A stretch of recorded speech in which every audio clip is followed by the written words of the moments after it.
Hoy nos vamos a meter de lleno en el código fuente de la realidad. Vamos a intentar entender de dónde sale todo, cómo los primerísimos ladrillos de la materia emergen no de la nada, sino de algo mucho más fundamental, las vibraciones de un único campo que lo abarca todo. Y para empezar, vamos a lanzar una pregunta que, la verdad, lo cambia todo. Porque, ¿y si todo esto que vemos, la materia, la energía, el propio espacio, no son cosas separadas? ¿Y si en realidad son solo vibraciones, como notas diferentes de un mismo instrumento, de un único campo universal? Si esto fuera así, la idea de un universo hecho de piezas sueltas sería en el fondo una ilusión. Todo, absolutamente todo, estaría conectado de la forma más íntima que podamos imaginar. Venga, pues vamos al lío. En esta primera parte vamos a poner las cartas sobre la mesa, a ver cuáles son las reglas de juego, los componentes básicos de este sistema operativo de la realidad. Vale, el concepto central de todo esto es el llamado campo de fase universal, o CFV para abreviar.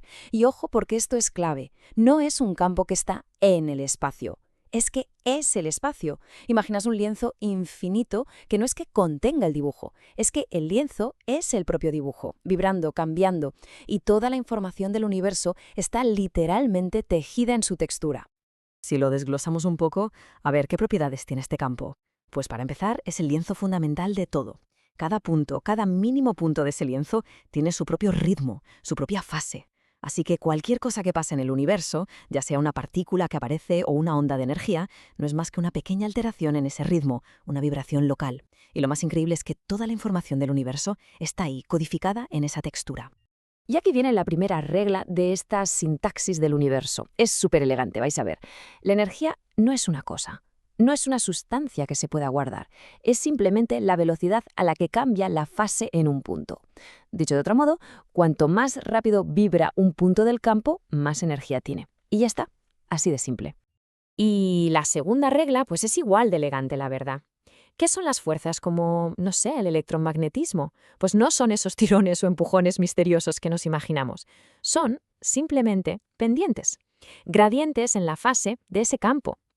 O sea, si tienes una diferencia en el ritmo de vibración entre dos puntos, eso es lo que nosotros percibimos como una fuerza.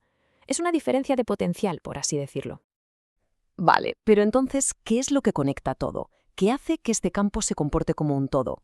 Pues la sincronización. Es literalmente el pegamento de la realidad. Y la hay de dos tipos. Una sincronización débil, que sería una simple correlación estadística, dos cosas se comportan de forma parecida, y luego está la sincronización fuerte, y esto sí que es alucinante, el entrelazamiento cuántico. Aquí los estados de fase de dos puntos están tan bloqueados, tan unidos, que evolucionan exactamente igual, al unísono. Da igual la distancia que haya entre ellos. Bueno, ya tenemos las reglas del juego, ahora vamos a ver la partida, vamos a pasar a la acción. Porque ahora es cuando vamos a presenciar cómo de este campo, que es continuo, que no tiene forma, de repente, ¡pum!, surgen las primeras cosas estables y discretas. Y aquí está la madre del cordero, la gran pregunta. ¿Cómo es posible que un campo continuo, como un océano que vibra, de repente genere entidades discretas y estables, como partículas, como pequeñas islas? ¿Cómo sale lo discreto de lo continuo? Es que este es, si lo pensamos bien, el primer gran acto de creación del universo. Pues el proceso básicamente tiene tres pasos. Primero, imaginaos el ruido de fondo del universo, esa espuma cuántica, todo burbujeando de forma aleatoria. Segundo, si de repente inyectamos ahí una buena dosis de energía, esa aleatoriedad se puede organizar y formar una onda coherente, ordenada. Y tercero, aquí viene el momento de la verdad, la bifurcación. Esa onda tiene dos caminos, o se dispersa y se pierde, o hace algo muchísimo más interesante. El primer camino posible es el más sencillo, la dispersión. La onda de fase simplemente viaja, se propaga por el campo libre, sin ataduras. ¿Y qué es eso? Pues eso es un fotón. Es fase en estado puro, en movimiento. Es la forma más básica de energía viajando por el universo. Pero, ¿y el segundo camino? Ah, aquí está la magia. Si la energía es lo bastante alta, entra en juego una propiedad del campo que se llama no linealidad. Y esto lo que hace es que la onda de alguna manera interactúa consigo misma, se tuerce, se curva y se atrapa en un bucle, en un remolino estable. Este vórtice de fase que se autosostiene, que es como un nudo en el tejido del espacio-tiempo, ¿sabéis qué es? Eso es un electrón. Es la primera cosa estable del universo. Y que nadie piense que esto es solo teoría, ¿eh? Esto lo vemos pasar todos los días en los aceleradores de partículas. Llega un fotón con muchísima energía, perturba el campo local, esa perturbación se vuelve inestable y de repente se divide en dos vórtices que giran en sentidos opuestos. Uno es un electrón y el otro es su antipartícula, el positrón. Fijaos qué maravilla. De una simple onda de energía, ¡pum!, nace la materia.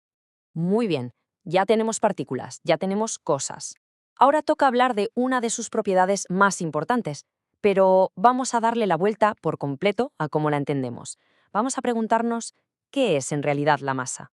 Lo primero, tenemos que quitarnos de la cabeza la idea de que la masa es la cantidad de materia. Olvidaos de eso. En este modelo, la regla fundamental es completamente diferente y la verdad alucinante. La masa está ligada al tiempo. Concretamente, es inversamente proporcional al tiempo. ¿Qué quiere decir esta? Pues que a más masa, menos tiempo. Pero, ¿qué tiempo? ¿De qué tiempo hablamos? Pues del reloj interno de la partícula. La masa no mide cuánta cosa hay, mide la frecuencia con la que oscila su fase interna. Es literalmente la velocidad a la que hace tic-tac su propio reloj. Así que una partícula con más masa no es que sea más sólida o más grande, no. Es que su vórtice de fase, su remolino, está vibrando a una frecuencia muchísimo, muchísimo más alta. Y claro, esto crea una jerarquía de relojes que es para volverse loco. Mirad, un electrón, su reloj interno, completa un ciclo en 10 elevado a menos 20 segundos. Una nada. Pero es que un quark, que tiene más masa, lo hace en 10 a la menos 24. Y si ya nos vamos a un bosón W, que es supermasivo, su reloj va a una velocidad que es que ni podemos imaginar, 10 a la menos 25 segundos por ciclo. La regla es clara. A más masa, un reloj interno que va más y más rápido. Fase 4. La ruta de análisis. Hemos presenciado el nacimiento de los primeros ladrillos de la materia a partir del océano de fase universal. El hardware básico del universo está listo. En el próximo capítulo subiremos un escalón hacia la capa 2, de partículas a átomos, donde exploraremos la primera gran emergencia fuerte, la resonancia armónica que permite a las partículas unirse para crear la estructura de la materia estable. Te espero allí.